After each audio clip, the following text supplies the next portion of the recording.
Good afternoon. It's Friday, the 7th of November, 2025, just after 1 o'clock. Welcome to UK Column News. I'm your host, Mike Robinson, and joining me by video link today are Charles Malet and Mark Anderson. Welcome to the programme, both. Now, later in the programme, we're going to be looking at facial recognition and so-called talking street signs in the UK, calls to further tackle disinformation internationally, and hysteria over raw milk and beef, but we'll be talking about that a little bit later. We're going to begin with COP30, which I suppose in some respects is a related topic. But anyway, Agenda 2030 was trending on X today. And Darren of Plymouth here in his X post sums things up pretty well. The worst people on the planet, he says, have travelled to Brazil on private jets to discuss how they can stop us plebs from ever doing the same. Climate change is a scam. Well, that's what he said. But let's have a look at a couple of the worst people, as he put it.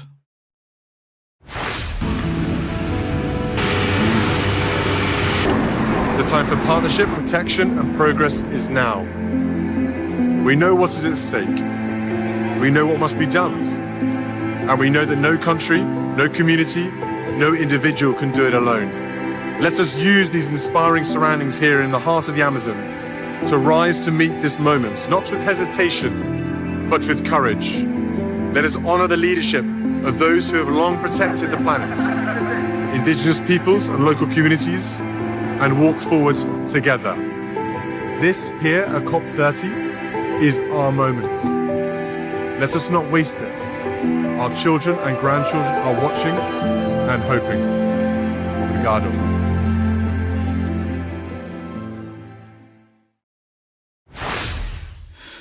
So Prince William there, the father, the son following in the footsteps of the father. Now, in February this year was the deadline for countries to submit their updated national climate plans. But out of the 197 countries, only 13 met that initial deadline. The UK was one of them.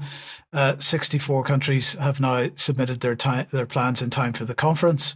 But countries which the complaints are off the scale. Countries representing 70% of what are described as global emissions have not made their plans public at this point. So that would be the reason for all the whining about the United States, China, and India in the media over the last day or two. And the upshot of all this, as Starmer says, is that consensus is gone. Now, many will view that as a positive development, but whether or not we consider that positive, what we can say is that this is perhaps yet another explanation for why there seems to be so much panic in Western elites in particular, and why we're staring down the barrel of ever more chaos. Charles, I don't know if you've got thoughts on that. Yeah, well, I think good afternoon, Mike, and indeed everybody else. Yes, first of all, with seeing Prince William, there's sort of echoes of 1970 and Prince Charles, as he then was, being brought into this arena, basically telling everybody that they're going to have to pay for the decisions that he and those surrounding him are going to make. And I think exactly what you described, the whinging that goes on about countries supposedly not meeting targets that they probably never even set themselves in the first place. A lot of this is actually consolidated into a document that the UN Environment Programme has released just this week. And they, of course, base an awful lot of it on modelling. It's called off target, which is about right. Certainly one might hope that the plans are off target, but I think that might be more read into the title of the report itself. And they predicate absolutely everything on so-called modelling, and they're talking about limiting overshoot to 0.3 of a degree Celsius.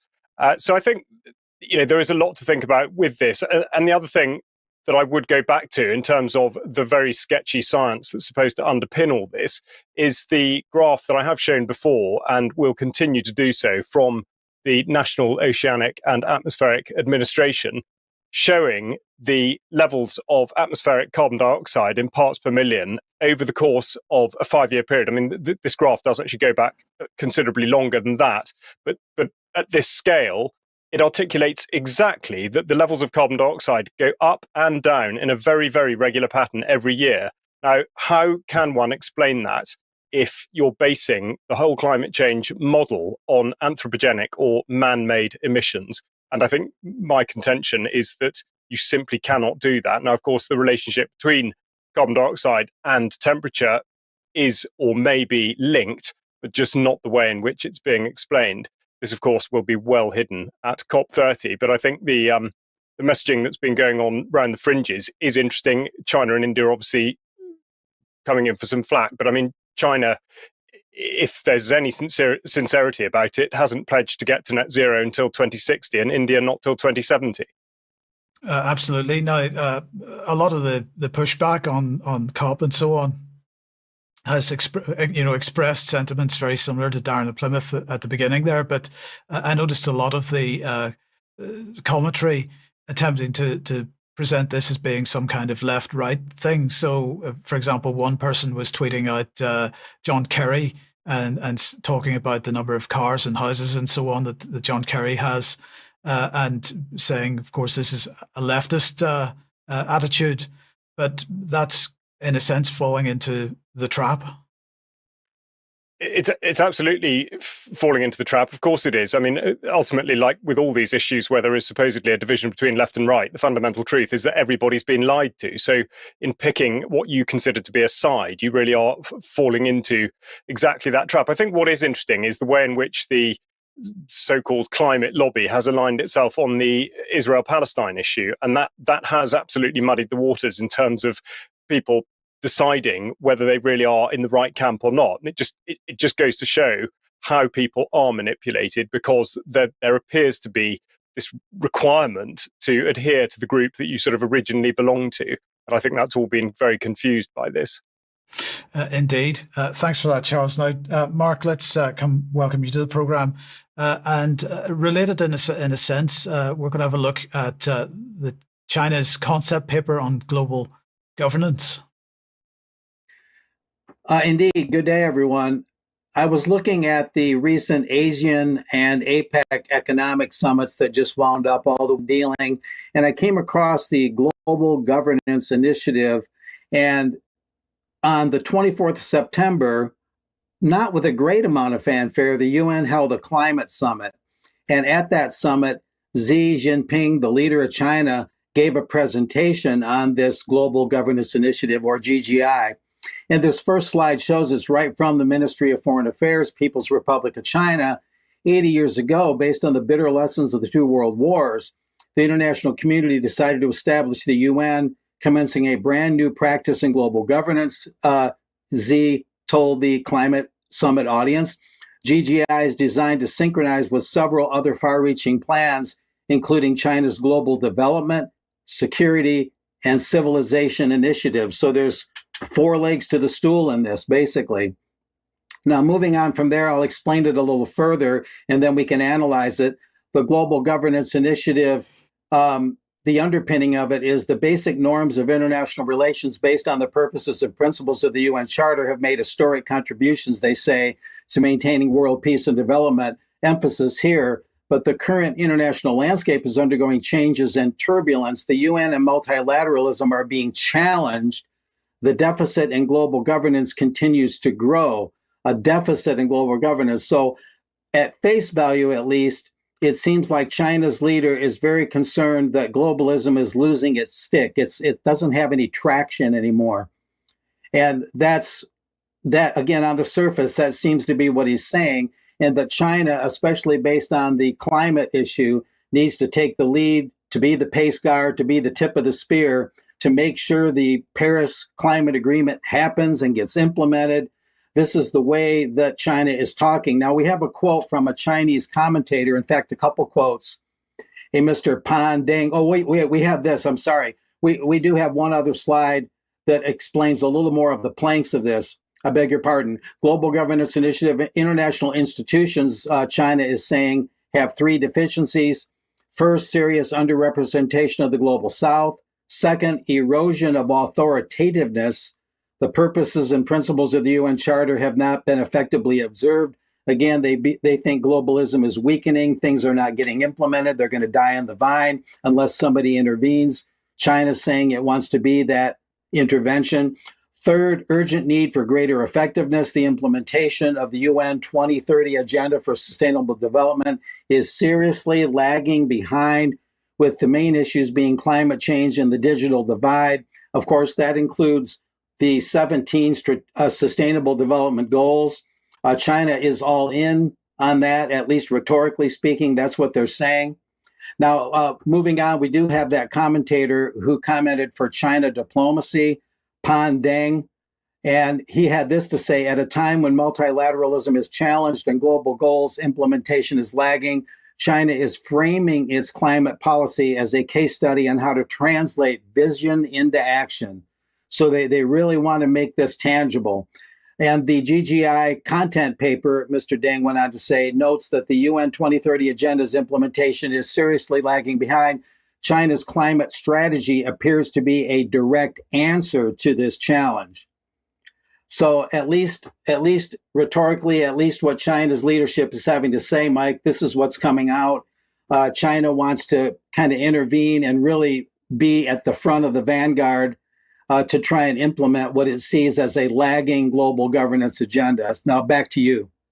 Yeah, well, look, Mark, what I would say about that is I think it's important that we don't sort of project our own agendas onto what China and the global South are thinking and doing with respect to the global goals and so on. I think we can talk about this in extra a lot more, but I think that we've got to always keep in mind that the global goals represent different things between the so-called first world countries who are using them as a mechanism of control and technocracy mainly, and the global South that is actually mainly still focused on whether they've got food to eat and whether they are providing educations and so on.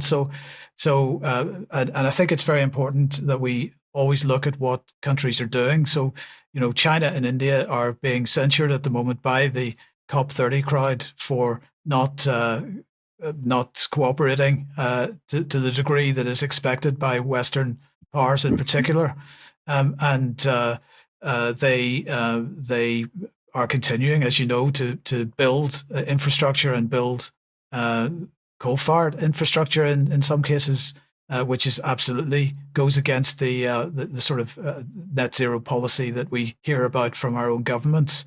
So, Charles, have you got any thoughts on this?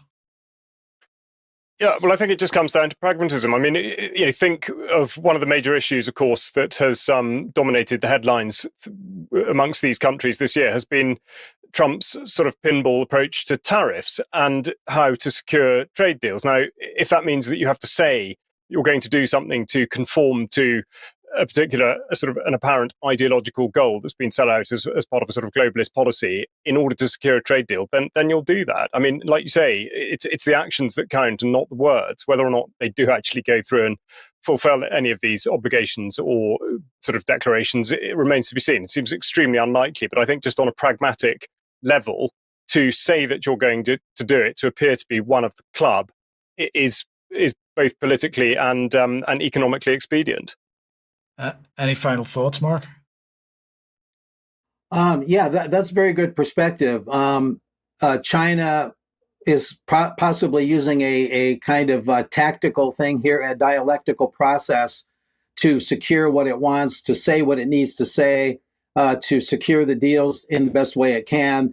Trump supposedly toned down some of the tariffs against China when he met October 30th with Xi Jinping in Korea, as Trump wound up this two-part summit, ASEAN and APEC. So yeah, this kind of wheeling and dealing and the compromise involved makes perfect sense. Okay, thank you, Charles. Let's move on then to the UK, and what's the latest on the facial recognition rollout? Well, we'll get to that, but via fireworks, which of course is fireworks certainly a feature of this time of year over this week and this weekend, and alongside that, sort of the predictable complaints about noise, entirely justified in some situations. But in a debate in the Commons the other day, Sir Alan Campbell MP had this to say about fireworks, or at least he used fireworks to speak about the crime and policing bill, which is going through the Houses of Parliament at the minute, saying that our crime and policing bill, which is currently in the Lords, will give the police greater powers to get persistent antisocial offenders off our streets, whatever the time of year. Now, the reason he said that is because there is specific provision within the bill as it stands about fireworks. But the point to be drawn out of this is it's terrifically subjective as to what exactly constitutes antisocial behaviour and who gets to decide that. But to continue on the sort of home affairs theme and indeed the crime and policing bill, we look at the way the government's effectively selling it to us, which is with an announcement just this week about child prostitution convictions being expunged. And they're putting this forward as a news story in order to divert attention from the other things that are contained within the crime and policing bill. But essentially, this goes back to what may now, and indeed at the time, should have been regarded as completely wrongful convictions of people who were vulnerable underage, pushed into prostitution and ended up being convicted. But that's to be done away with by the crime and policing bill. But what that hides is some of the other things that are in the bill. And we're just going to have a look at a couple of things in order to articulate what I mean by that. The first of these, which I've spoken about before, are respect orders. And again, we get to the subjectivity of it because they are contingent upon the court being satisfied on the balance of probabilities that the respondent has engaged in or threatens to engage in antisocial behaviour. So straight away, thought crime, but in actual fact, when we consider it, not actually crime at all. Antisocial behaviour in itself does not constitute crime. However, once a respect order has been slapped down upon somebody, so they may be either prohibited from or mandated to conduct certain behaviours, we are then in a position where people can be criminalised for not adhering to the respect order itself. And the other thing, which does pertain specifically to facial recognition, which I'll come on to, is the so-called offence of concealing your identity. Now, the two elements to this which are requisite are that it must happen in a public place that is in a locality designated, and I've abbreviated that, but basically police may decide, regardless of what anybody on the ground might be intending, but they may decide whether or not people in an area constitutes a protest. If they do decide that, they designate it as an area, and therefore it becomes an offence to cover your face in that situation. And indeed, the second part of it, fairly obvious, but it says using an item that conceals their identity or another person's identity. Now, why would that be? Well, we'll come on to that via the Home Office, and indeed the way the Home Office is putting out the rhetoric about how it's clamping down on illegal immigration. And they're talking about immigration enforcement with a whole load of announcements they're putting out on Twitter, just a bit of a slideshow of those at the moment. But the significant thing that comes out of this, which again is a document that's come out this week, is the Immigration Enforcement Live Facial Recognition Policy document. And contained within that is a summary of what they're aiming to do, which is to say that immigration enforcement with border force and police partners will run an overt, time-limited, live facial recognition proof of concept at a UK port in late 2025, focused on identifying and locating persons returning in breach of a deportation order for law enforcement purposes. Now, they aim in that text to be explicit that it's concerned only with immigration and people who are breaching deportation orders, but actually there might be rather more to it than that. Now, we're just going to look at the legal basis for this, because a document produced at the same time, the legal mandate. And I think the key bit of text that drops out of this is that in order to use live facial recognition, immigration enforcement will rely upon implied powers from the Immigration Act 1971. So in effect, there is no legal mandate for it that's written down in law. They are saying that the Act of 1971 grants them the powers they need in order to do this. And just to go into what they say the primary aim is, that they're suggesting that the primary aim will be a law enforcement purpose. Now, inherent in that is the suggestion that there is a secondary or indeed tertiary aim. Now, they don't articulate exactly what that is, and that's why it bears scrutiny that we're going to give it now, which is to go into, of course, the equality impact assessment. No government document is complete without one of these. And in that, they say that live facial recognition technology uses biometric data to identify or locate individuals of interest. It does this by making a biometric comparison between subjects in the camera's field of vision and a preloaded database of persons who are of interest. Now, that takes us right back to the subjective nature of the idea of antisocial behaviour as it's put forward in the crime and policing bill, and indeed, therefore, who might be considered to be a person of interest, especially when we consider that it's only the primary aim of this facial recognition proof of concept at a port. Of course, there may well be other elements to this trial run that are going to pertain to the more widespread use of facial recognition. And we've seen with the suggestion of digital ID that it would be mandated as a method of combating illegal migration. How many things can effectively be hung on this notion that illegal migration is the biggest nut that needs to be cracked in this country? And I've just closed this off by pointing you toward the Information Commissioner's Office and the method by which, first of all, you can have your information scrubbed off the system, or indeed the system can be clogged up by submitting what are called subject access requests. And there'll be a link to this in the show notes. And I think really this is something that does need to be taken very seriously, but it does need to be fought. And it would appear to be the case. The system absolutely can be overwhelmed if enough people push back against it by demanding that their data is released. I mean, Mike, I don't know if you've got any thoughts on that particular issue. Well, I mean, taking your point about how many times they can flog the same horse with the migrant issue, just on the BBC's PM program last night as I was driving home, Evan Davis strikes again because he was shocked by the fact that two guys had been accidentally released from prison. That one of them was a migrant who had overstayed his welcome, who has now actually been rearrested, by the way. But Evan Davis's response was, "Oh, well, maybe we need some digital ID for prisoners," and so this it's quite incredible how every opportunity they get, we are pushing this agenda. But look, let's just move on with this topic, and in a related issue, then we have this from the Environment Agency and Kent County Council. Because they've launched what they're describing as interactive signage across Folkestone to help residents and business prepare for flash flooding. Now, they say that flash flooding is dangerous and can happen very quickly and with devastating effects. And knowing what to do in a flood can significantly reduce the risk to life, property, and possessions, because we've had major deaths in this country, haven't we, from flash flooding over the last 20 years. But anyway, the signs are provided by this organization, Hello Lamppost. And they describe this as a two-way communication platform accessible via a mobile phone. Now, they were calling them talking signs. They don't actually talk. Actually, it turns out you got to use your mobile phone. It's a bit like that AI thing that we were talking about a couple of weeks ago.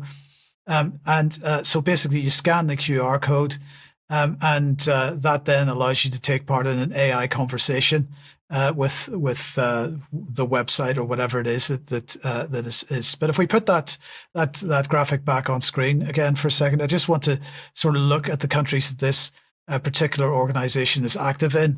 So Canada, United States, United Kingdom, Sweden, France, Kazakhstan, India, Japan, Singapore, and I think Australia as well. So Hello Lamppost, keep an eye out for that, and make sure you scan all those QR codes and get involved in the AI conversation as often as you possibly can. I hope everybody recognizes that Charles, that comment was dripping in sarcasm.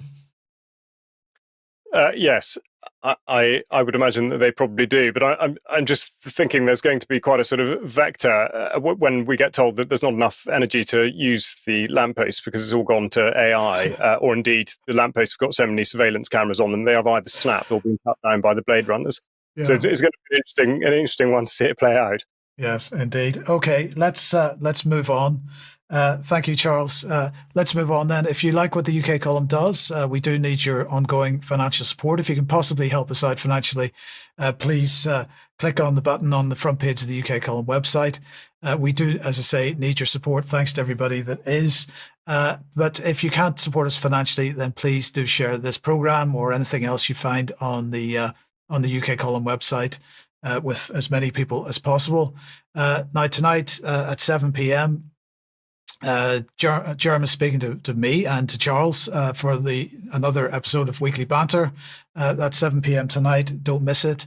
And then at 9 p.m., Carl Za is speaking to a Westerner who lives in China who has cycled 5,000 kilometers across Xinjiang. This is quite a discussion, and please join him at 9 for that.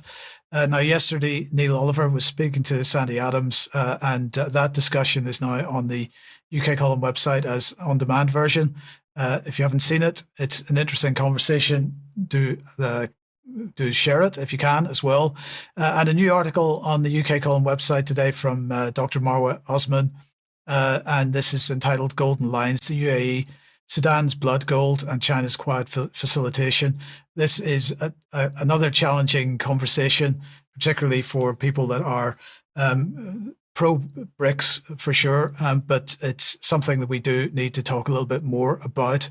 And on Sunday at 7 p.m., part 3 of 1,000 Words, including the reveal of the picture, final reveal of the picture, is going to be for members only on the UK Column website. That's part 3 with James Dellingpole. So join us for that. We have 2 digital ID events going on that we want to talk about. One is in Crook in Marketplace on Saturday. That starts at 12:30. And Diane Rasmussen will be speaking, one of the speakers there. And then on Saturday as well at 12 p.m., the usual Glasgow digital ID demonstration will be taking place at the bottom of Jamaica Street by the River Clyde near the Crystal Palace pub in Central Station. Do go and support everybody that's involved in those campaigns if you possibly can. Okay, let's move on to the issue of disinformation. Letitia Lunin, who is from the UK mission to the United Nations, gave a speech to the UN Fourth Committee on Information Integrity a couple of days ago. Now, this is the kind of thing that we would generally give a good ignoring to, but in this case, she did a fairly good job of summarizing the disinformation industrial complex, which the UK imposes on its own population, and which the UK wants to see exported to all nations. So I thought we would just look through a couple of the things that she had to say. So first of all, she said, for the world to come together to tackle global challenges, we rely on accurate information. There is no hope for peace if the facts of conflict are obscured. So let's just translate that. So there's no hope that the UK will continue will stop fomenting wars unless we can get control of the narrative. They're saying that that they won't continue fomenting the wars unless they're going to continue to get control of the narrative. I think I messed that up quite badly, but anyway, you get the point. She then went on to say that member states have a responsibility to protect the integrity of the United Nations as a source of trusted information. And she then complained bitterly about Russia, claiming that Russia used the Security Council as a platform for disinformation. Well, has it? I don't think so. They may have used the Security Council as a platform for information that Britain doesn't want them to use it as a platform for, but that's a different thing. She said, we have a responsibility to tackle disinformation which undermines the UN's core mission to protect peace and security, like Britain ever respected that idea. And she said the UK will defend information integrity. Our Online Safety Act requires companies to crack down on illegal disinformation and remove harmful content from their platforms. And you'll notice that this is yet another instance where the idea of legal but harmful comes right back again. So it's not just about removing what they consider to be illegal content, but also content that they find harmful to their particular narrative. So she went on. We continue to work with our closest allies, including through the G7 Rapid Response Mechanism. Now, remember, the G7 Rapid Response Mechanism was something which Theresa May brought in, and the idea is that the G7 countries have a common narrative, which they then spread through their controlled mainstream media outlets. And she said that this would be used to expose and disrupt foreign information operations globally. But not just foreign information operations, also anybody opposing their narratives in their own countries. She said, we must act to protect independent journalism. By independent journalism, she means mainstream journalism, and this notion that it's somehow still independent, which it isn't, because it's totally beholden to government money these days. More journalists, she went on to say, were killed last year than in any other year since the Committee to Protect Journalists began collecting data, making it the deadliest year on record. Well, of course, the reason for that is Israel, which she supports and arms, at least the government she works for supports and arms. And although she did mention Gaza in the next paragraph, that doesn't change the basic fact that she is quite happy to ignore the fact that she is helping with the killings of those journalists she was talking about in the first place by working for the regime that's doing it. She went on to say the UK remains a committed advocate for journalists' safety and protection as a co-founder for the Media Freedom Coalition. This is the Media Freedom Coalition's website. It's a partnership of countries working together to promote media freedom at home and abroad. And again, if we just look at the countries involved in this, this is all completely Western aligned. It is just yet another part of the complex to control narratives and so on. But not to let Russia off the hook necessarily here, because to be clear, it's not the case that Russia does no wrong. And this tweet is definitely a disinformation of a kind, because this is Putin advisor Kirill Dmitriev, and he's not wrong in accusing the British regime of having a desire to go after Elon Musk. He's nonetheless promoting the whole civil war agenda in the UK with this tweet, which perhaps they are not terribly unhappy to see, that type of chaos in the UK. We talk about a bit more about that in Extra as well. But just to finish off, since we've mentioned Elon Musk, on Wednesday, we're talking about the potential that he was going to get a $1 trillion pay packet. That has now apparently been voted for, with 75% of the shareholders voting for it. So, Charles, I don't know what your thoughts are on that, but we were talking on Wednesday about the fact that this is effectively putting a huge bung in the hands of somebody who's going to use it for political purposes. Well, absolutely, and really, it's not money that he should be entitled to, I would put it, because, of course, the vast majority of those funds, wherever indeed they come from, are either created out of thin air or indeed come from taxpayer money through some channel or another. But I think, just to draw out of the shareholder meeting, the absolute absurdity of it is, if it isn't absurd enough to be suggesting that somebody should have $1 trillion, we'll just look at one of the absolute brainwaves he's had about his cars.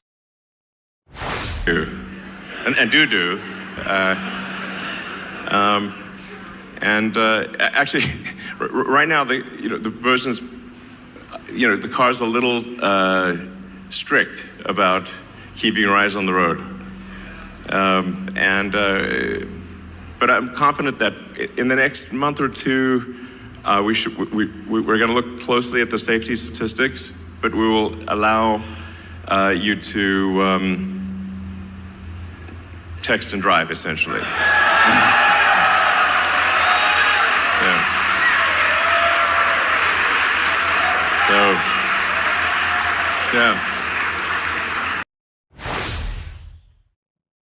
What could possibly go wrong?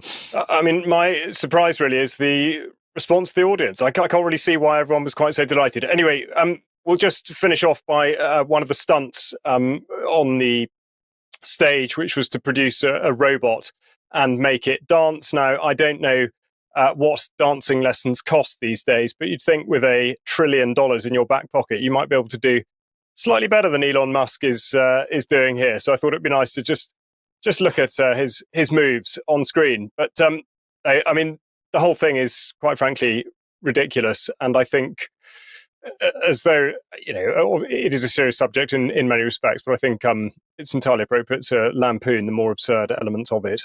Yes, thank you, Charles. Okay, let's move on then to international affairs again, and war, I suppose, is in the focus of the next few minutes. But let's start, Mark, with the passing of Dick Cheney.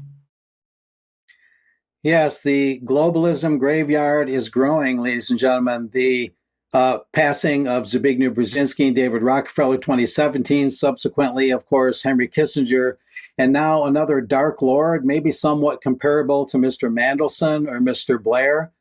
Dick Cheney has passed, the architect of the post 9/11 response, the military hegemony of the United States. And of course, we're not dancing on his grave, condolences to his survivors and all that. He, is a human being, but he got himself into the maelstrom of power And it's a troubling legacy to reflect on. On 9/11, Vice President Cheney, or was he actually president in effect, was a central figure in coordinating the government's immediate response from the White House's underground command center, we'll recall. In the aftermath, he became the primary architect of the U.S. war on terror, which significantly expanded presidential power and U.S. intel ops. Cheney gave the later aborted shoot-down order, notably, of the fourth plane, Flight 93, and his expansive view of presidential authority was called the unitary executive theory. Of course, Flight 93 supposedly crashed into a relatively small hole in Shanksville, Pennsylvania, for which there was no wreckage, a literal impossibility for a jet that size. Moving on, we'll explain this a little further and reflect on his torturous policies. Let's put this up there. Along with legal counsel David Addington, Cheney emphasis was instrumental in crafting policies that authorized harsh interrogation methods, including waterboarding, lots of charges of torture at the time. He consistently pushed intelligence agencies to link Saddam Hussein to Al-Qaeda and WMDs to justify military action, as you recall, guys. And while these claims were later debunked, Cheney was a major force behind that military action itself. And that was, of course, the U.S. invasions of Iraq and Afghanistan. Iraq was March of 2003, shock and awe, a terrible reign of terror and bombing. Many, many priceless artifacts were destroyed or disappeared. And Afghanistan became, at least in time duration, America's longest war, with so little, at least visibly, to show for it. Now, this next slide is just for illustration. Fast forward to 2011, 10 years after 9/11, and Cheney and Rumsfeld appeared at the Conservative Political Action Conference, Washington, D.C. I just happened to be there with my wife, Angie, and we were photographing and covering the event.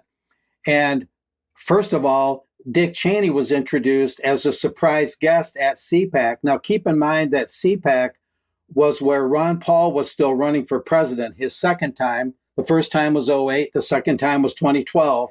And Ron Paul was winning or coming in very well on the straw polls at the well-known CPAC conference. So there was a large Ron Paul contingent there, very constitutional, very skeptical of what happened on 9/11, according to the government story. So they introduced Cheney as a surprise guest, and he got as many boos as he did cheers. In other words, jeers and cheers. But then Cheney gives the Defender of the Constitution Award to another surprise guest, Donald Rumsfeld, another dark character regarding 9/11. The place erupted into absolute pandemonium. The Ron Paul people were so livid they couldn't contain themselves. And one guy was so angry and so beside himself that they had to escort him out. At least they felt they did. So the Ron Paul people were absolutely appalled at these kind of power brokers being honored as defenders of the Constitution. A very important personal story to share. Now, Mr. Cheney has a story to share here, too. It's kind of self-explanatory. That same year, probably at that same time when he was in D.C., speaking to the Council on Foreign Relations in this case, let's listen to what he had to say about his attitude toward Wyoming voters. A quick background is Cheney was a House member before he was chief of staff under George the Dimmer, and he also served in the Pentagon and other offices. So this is referring to when he was a congressman. Let's go with this. Well, Les, Pete, I want to thank you all for the warm welcome today. I see a lot of old friends in the room, and it's good to be back at the Council on Foreign Relations. As Pete mentioned, I've been a member for a long time and was actually a director for some period of time. I never mentioned that when I was campaigning for re-election back home in Wyoming, but... Yeah, the Wyoming being a very conservative state and pretty well informed, I'd say, the voters were pretty keen on his CFR involvement and not real happy about it. But another power broker has gone to that think tank in the sky, ladies and gentlemen. And so that's enough for now. We can, of course, reflect a little more on extra if you'd like. So back to you, Mike. Absolutely. Thank you very much for that, Mark. Now let's come back to Europe at least. And well, the Franco-British defense relationship is strengthening in all areas of cooperation, according to the French War Minister, Catherine Vautrin. British warmonger John Healey was in Norway on Wednesday for the latest meeting of the so-called Coalition of the Willing. And while he was there, he met with Vautrin, and here they are on screen, to sign what is described as a roadmap that serves to make ever stronger interoperability between our two armies within the framework of the Lancaster House Treaties. Now, for anybody that doesn't know, the Lancaster House Treaties were signed in 2010. It was almost the first thing, I think it was actually literally the first thing that David Cameron as Prime Minister and Nick Clegg as Deputy Prime Minister did as in the coalition government. And this brought the UK into a bilateral defence pact with the French for 50 years. This is kind of what it looks like. We've got the Lancaster House Treaties in 2010. These have now been upgraded in the last day, but we've also got the 2018 Sandhurst treaties, and I described this in this graphic as the Franco-British war machine. But of course, this is only part of the picture, because that all forms one third or one side of the triangle between France, Germany, and Britain, which is effectively known these days as the E3. And this is the key driver for European defence at the moment. Now, at the same meeting, Healy also met with the other 9 nations of the so-called Coalition of the Willing, and they all signed an enhanced partnership with Ukraine. Healy said that this was a clear signal to Putin: your aggression will be met with our strength. So there you go. The meeting follows the conclusion last week of Tarasis, which is the Joint Expeditionary Force's largest and most significant military activity in its 11-year history, they said. After 2 months of intensive operations across the Nordic-Baltic region, the UK's leadership in the Joint Expeditionary Force and the ability to rapidly deploy alongside allies if needed makes Britain secure at home and strong abroad, underpinning this government's plan for change. Their language is fantastic. So anyway, that took place during September and October, and more than 1,700 British personnel from all 3 branches of the armed forces were taking part, and it was taking part across Norway, Sweden, Finland, Estonia, Latvia, and the Baltic Sea. But good news, everyone, because AJAX is the world's first truly digital armoured fighting vehicle. This is the British Army's new armoured fighting vehicle, and it's just achieved initial operating capability. I'm going to ask Charles about this in a second. It is the most advanced medium-weight armoured vehicle in the world, they say. So look, let's just get an idea from this little video clip what that's all about. Number 3, William, please. First thing I noticed when getting on the AJAX is just how easy it makes it for you. The tech is just so much higher, it's so much better than any other vehicle I've been on. And so there's a variety of sensors, visual otherwise, all around the vehicle that help you in the turret and ultimately just help you be more lethal. Sighting systems are incredible. Being able to see up to 8 kilometers buys me so much time as a commander to be able to look at what's in front of me and gain a better assessment of what's actually in front of me and pass that up, so it's more accurate, more time to deliver that information as well. Everyone feels informed because they've all got good situational awareness given to us by the sensors, and all that information they can give to me allows me to do my job better. So what do you think, Charles? I mean, you talked about this, was it September last year? What are your thoughts? Yeah, it was. I think it was September, October, and the thrust of that report was how incredibly beset by problems this had been and how they'd covered it up. And actually, there was quite significant safety issues with crew members from, I think it was sound and indeed possibly even radiation from within the vehicles. Yeah, great, all very well until it breaks, and then you're absolutely stuffed. And I think with any of these procurement projects, particularly on armoured vehicles, by the time it actually rolls into service, and therefore full operating capability, it's out of date. And yes. So, in effect, if you're going to move away from analog, which is something that you can always hope to be able to fix in a situation under pressure, you do not have that luxury with digital. Once it breaks, that is it. And I think this is the problem with any, whatever trials they've put it through, I would be fairly sure they will not have received incoming rounds onto those vehicles and then seen how the kit works.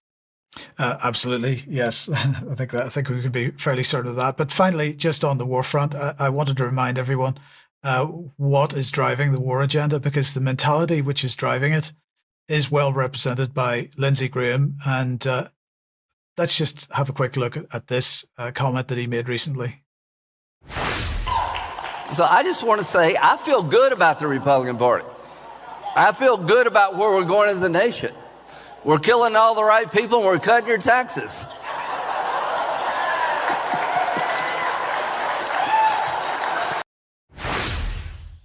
Killing all the right people and cutting your taxes. He couldn't do better than that. Now, he went on to say that a coalition of Republicans, some Baptists, some Jewish, we organize ourselves around principles that we love and we cherish. We love individual freedom. We love entrepreneurship. We love capitalism. We love Israel. We love the idea of Israel. We love the struggle they've been involved in. We understand that Israel is a friend of America to the bitter end. We understand that God blesses those who bless Israel. Charles, very, very briefly, this man, to my mind, is clearly ill, but so's actually quite a lot of the United States. Well, I suppose I can't necessarily back that up with any substantial evidence because I'm not there and I haven't sort of been on a tour. But I think it's a reasonable sort of position to take. And actually, this is something that I would encourage people to listen to the Germ Warfare Banter session on, because this is we do go into this to a certain extent insofar as the adherence to an ideology is concerned, and how he can stand up and believe at the same time that he's Christian and that he's killing all the right people is perfectly staggering. But he is not alone. He's absolutely not alone in thinking that. No, indeed, indeed. Now let's come back to the UK then, and farming and health and food and so on. What's been the latest developments around milk and beef? Yeah, a number of things have happened, as they tend to do, at the same time, which makes it interesting, not least because a year or so ago, there was a lot of fuss created over what was being described as a feed additive, which was designed as a methane suppressant called Bovaer. Now, those concerns were well articulated, but of course were described as being conspiracy theories and propaganda and all the rest of it. And we've now got Farmers Weekly this week saying that the Bovaer maker is defending their products after Danish farmer fears, and that headline is backed up by the Nordic Times saying that a Danish farmer raises the alarm and Bovaer is making my cow sick. Now, of course, the problem with anything like this is that social media tends to go wild, and it's very hard to understand exactly what may or may not be going on. So I got in touch directly with the Danish Veterinary and Food Administration, who I must say responded almost immediately. So my thanks to Mikkel, and I hope that he can pass on to DEFRA exactly how to deal with these sorts of things, and that may trickle down to other British government departments. But nonetheless, what they say in their statement in Denmark is that we are very aware that some herd owners have reported animals showing signs of illness after being fed with Bovaer. So they're not denying it. They're not trying to squash the story immediately. They say that they're monitoring the situation. They then go on, of course, as they would, to say that the feed additive itself has undergone a long and thorough approval process. But they say that it was the agricultural sector that tested Bovaer over an extended period before, and this is the critical part, before it became mandatory to use methane-reducing feed. Now, it should be noted that mandatory period only started in October. So this is very new news. And indeed, the reaction to it, if indeed this is a reaction to it, has, of course, taken place over a very short period of time. And then they describe the sector's own studies not showing any signs that the cows became ill or experienced reduced well-being. Well, I wonder why that might be. And I don't mean to sound too cynical, but the way in which these things work, whether it be drugs for humans, feed additives for humans, for animals, the process is effectively the same, which is that the scrutiny is provided by the people who are standing to make money from it in the first place. It's never going to produce a sensible outcome. But the Food Administration have commissioned a report, which is going to be conducted by Aarhus University. And I think the other important part to bring out here is that they do say the legislation contains an exemption clause that has existed since the beginning of the scheme. If the person responsible for the herd assesses that a cow shows signs of metabolic disorder, the cow may be exempted from feeding. And effectively, they go on in that vein saying that if you've got concerns about your whole herd, you are exempted. Now, I think it's a very important point to make in that, frankly, why, if those are the potential outcomes, would farmers comply? And that's where we go back to the exemption clause applying to the person who's responsible for the herd, because I can't be certain, speaking here now, whether that means the person who is actually tending that herd every day, or whether there's a deal regarding a corporation, whether in fact it's the corporation upon whose behalf that work is being done, whether they maintain control of the herd and would therefore refuse to stop the Bovaer feed additive. So there's a grey area, but things are happening. Now, if this is news to you, what I would recommend is that you go to the UK Column website and you look at Dr. Mike Williams's article from last year talking about the ins and outs of the feed additive itself. Is Bovaer safe and effective? And of course, what this all pertains to is methane. So what a coincidence that just last week, the Department for Energy Security and Net Zero put out the UK Methane Action Plan. And the very first sentence, I would say, is on pretty shaky ground, saying methane is a greenhouse gas that contributes to global warming. And they put in this a graph which they say illustrates the issue. And if you are watching, you'll see that there's a yellow strip at the top of the graph, which basically hasn't got any smaller in quantity over the years that are documented, in effect saying that agriculture is responsible in the UK for 48% of emissions, and therefore all agriculture is to be targeted in order to be able to reduce this. Now, again, going back to UK Column content that contextualizes this, Neil Harrison wrote a very, very good article this summer called The Bison and the Bias, and there'll be links to all this in the show notes. But Neil's point, in summary, is that if hundreds of thousands and millions of wild animals with essentially the same ruminant systems roamed the earth centuries ago and more, then why is it a problem to have got rid of all those and have cows now? So that, it obviously goes into a lot more detail. So I really would encourage that you do have a look at that. Now, what's this related to? Of course, the production of milk. Now, I spoke about blue tongue earlier in the week and the withdrawal period for administering a drug, and essentially any harm that can come to people who might be eating beef or indeed taking milk from cows that have received Bovaer. So here we go and look at BBC Sport, who are in a terrible fluster because a very well-known Norwegian footballer who plays for Manchester City called Erling Haaland, it turns out he drinks raw milk. And this has created great problems for the BBC and indeed the mainstream media, and they've parroted out the Food Standards Agency saying that harmful bacteria and it's all a deadly risk and it's banned in Scotland and it can only be sold at the farm gate and all the usual rhetoric surrounding it. But the critical part is the man himself. Now we're just going to have a quick look at a video of Haaland going shopping. I'm super happy. Have you got milk? Of course I've got milk. Yeah, good. Do you know what else? We've got beef, we've got tomahawks. No, look at that. So how many can I get? Because we need to be fair with the others. Well, I have to say the tomahawks probably are a harder sell because they're a little bit more expensive, obviously.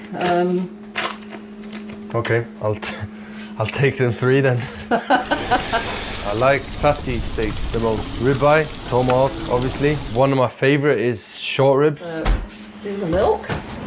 You need a little bit of this in. Milk, superfood as well. It's good for us, it's good for our stomach, it's good for our skin, good for our bones and muscles. That's why I drink it. Do you want honey home? 1, 2, 3. You want honey as well? And 4 honey, I have it at home. So You've got it at home, see? Yeah, so 4 honey. Yep. I'm super happy. Excellent. I expected only milk and we went out with a lot of steak, milk and honey. Perfect.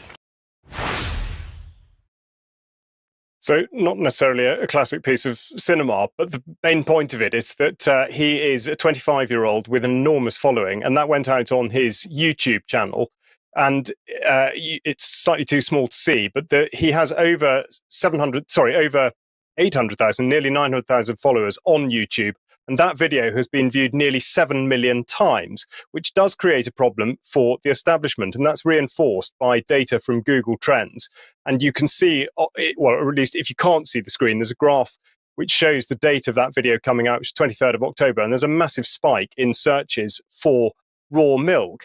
Now, of course, the fundamental problem with raw milk is that it enables the farmer, because of the legislation, to have a direct relation with the customer. And therefore, it cuts out, to a large extent, the Food Standards Agency, it cuts out DEFRA, it cuts out subsidy, and it cuts out all the elements of control that were put in place in order to manage the farming sector. And this is exactly why milk pasteurization was pushed quite so hard. So it would be no great surprise to learn that in the very long career that the third Lord Rothschild had in the House of Lords, he only spoke on 2 occasions. One was about Palestine, and the other was about raw milk and the dangers of pasteurization. I've just pulled out a very small quote from a long speech he gave in 1946 about this, saying that he was referring to the opponents of pasteurization and many people who have fallen victims to their propaganda. How very ironic. And I just finish off by saying, if this is something you want to know more about, then do look at the excellent interview with John Cook from a couple of years ago called Raw Truth, Unadulterated Milk and Food Security. And I just round off by saying I'm actually off to see John this afternoon to pick up a job lot of raw milk. A job lot? I don't think so. Thank you very much, Charles. Thank you for that. Right. Let's come back to you, Mark, and we'll end then with the latest fear porn from the various health establishments with respect to Mpox. Yes, Mike, you were talking earlier about Xi Jinping and the Global Governance Initiative maybe being sort of disingenuous, contradicting China's policies. Well, we see some of that dodgy stuff going on here. Now, here's a recent headline, 28 October Daily Mail. Urgent warning over rise in deadlier Mpox cases in Europe and U.S. as UK officials fear the virus may be spreading undetected. So people might not be showing symptoms and it's going past from one person to another and not being detected. Now, here's the BBC a day earlier. What is Mpox and why are cases rising in Europe?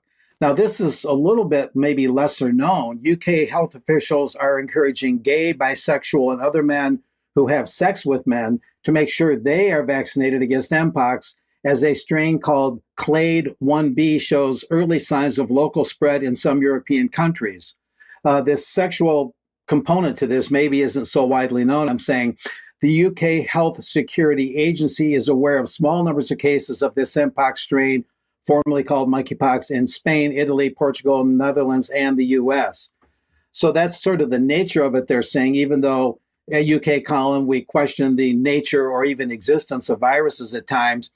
Now, when you get to the WHO, that's when things get interesting. This next slide, the WHO has rescinded the public health emergency of international concern about Mpox. The bottom slide we've seen before on the column, that's from August of 2024, when the WHO Director General Tedros declared Mpox outbreak a public health emergency of international concern. That's the level they need to get to before they can declare a pandemic or as they declare a pandemic. Now, one other thing on that slide, Mike, the top part of that says, however, that the extension of standing recommendations for Mpox were subsequently issued by the Director General of WHO. So in other words, they rescinded the public health emergency of international concern, and they're sticking with the previous standing recommendations. So it sounds like they're backing down, but are they? Now, James Roguski had this to say: the pandemic agreement negotiations, he calls it the pandemic agreement BS, or PABS, which actually stands for something else. The negotiations held Monday and Tuesday, that's this past Monday and Tuesday, only reinforced what's always been abundantly clear. These negotiations are not about health, they are about money and profits. And when I looked at the document that rescinded that public health emergency and read through it, and it was quite long, it showed that even though they've rescinded that public health emergency declaration, they're actually pushing very hard to get all the vaccine delivery systems in place and all the infrastructure. So when a pandemic is declared, they can get the vaccines, the mRNA injections, whatever they want, to any country they want, pretty much. So while the WHO seems to be backing down, they're putting the infrastructure in place for maximum profits, like Mr. Roguski is saying, Mike. And then that last slide was just a reiteration of the upcoming schedule. It shows the upcoming meetings of the working group. And let's just show that real quick. The November 3 through 7, the Intergovernmental Working Group agenda just got done with that part of it. Then they'll meet early December, middle February, latter March, and finally the 79th World Health Assembly in Geneva in May. and they still have not actually ratified or put into force the pandemic treaty. Like I've said, they're trying to make it look like it's adopted and in force or almost in force, and it's not. So not all hope is lost in terms of preventing another pandemic, but they are trying to put the infrastructure in place while they seem to be backing down or toning it down. So again, it requires total vigilance here. So back to you. Thank you, Mark. Thank you for that. And look, we'll just end on a slightly humorous note. Now, I'm going to say I'm not entirely certain whether this is AI generated or not. I don't think it matters. It makes an interesting point, and so we should just enjoy the humor in it. But this is Ursula von der Leyen. Well, it should be reasonably self-explanatory for people that are just listening. I'll just mention what happens in it afterwards. But let's watch this first.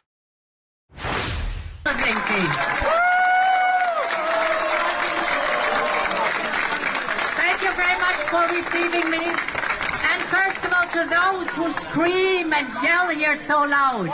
They can be happy that they are in a free country like Finland, where the free speech is a right, where they have not any restrictions. If they would be in Moscow, they would be in jail in 2 minutes. Thank God we have a democracy. Thank God we have free speech. We can. So Charles, I just end by saying I hope that's real, because as the guy gets frog marched off by the police as she's talking about freedom of speech, I just thought that was beautiful. Absolutely priceless. What a great note to end on. Yeah, absolutely. Okay, well, look, Charles, Mark, thank you very much for today, and thanks to everybody that's watched. We will be back in a few minutes' time for some UK Column News Extra. If you're a member, please stick on the live stream, and we'll see you there. If you're not a member, please consider joining us for extra each time we do a news program. But in the meantime, don't forget Germ tonight at 7 p.m, Causa at 9. We'll be back on Monday, 1 p.m. as usual. Have a great weekend, and we'll see you then. Bye-bye.